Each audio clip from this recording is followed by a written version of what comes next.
Good morning. I just want to share a few thoughts on a subject that seems to be of real interest to quite a lot of people. I'm calling it hats off. In ancient times, men did not wear trousers and women did not wear skirts. There were no shirts, there were no blouses such as we wear today. Both men and women wore flowing garments, comparable really to a modern woman's dress. And we need to understand that the church at Corinth had to deal with three distinct influences. There were the Greeks, the Romans, and the Jews. So let's look at that, the Greeks. Among the Greeks, it seems that men did not ordinarily wear anything on their heads for worshipping their gods, or indeed in public generally.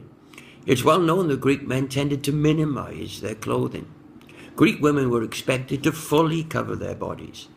But the Greek head covering custom for women during the first centuries are hard to determine. In the past, some Bible expositors have claimed that all respectable Greek women wore head covering, and that among the Greeks, as indeed among the Jews, only disreputable women went about with bare heads. Now what about the Romans? It is known that the Roman priests covered their heads in religious ceremonies. Some statues of Caesar Augustus show him with a covered head because he was the Maximus Pontifex of Rome, and because he was interested in promoting the traditional values of the Romans for political reasons. Because Corinth was a Roman colony, some scholars suggest Paul is referring to this Roman custom. And then there's the Jews. Many of the Jews of the first century were Hellenized, having adopted many of the customs of the Greeks. But for the most part, Jews were interested in maintaining their own ethnic identity. They held to their Jewish customs, which set them apart from their Gentile neighbors.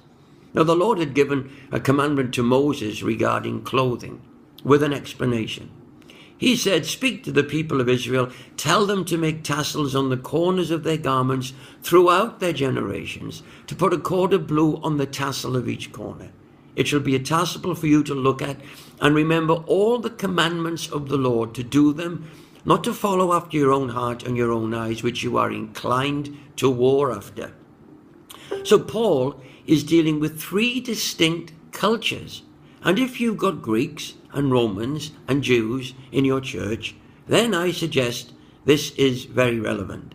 It is certainly not worth spending endless hours discussing when millions are going to hell with or without their hats on. God bless you. This is Pastor Peter. Have a good day.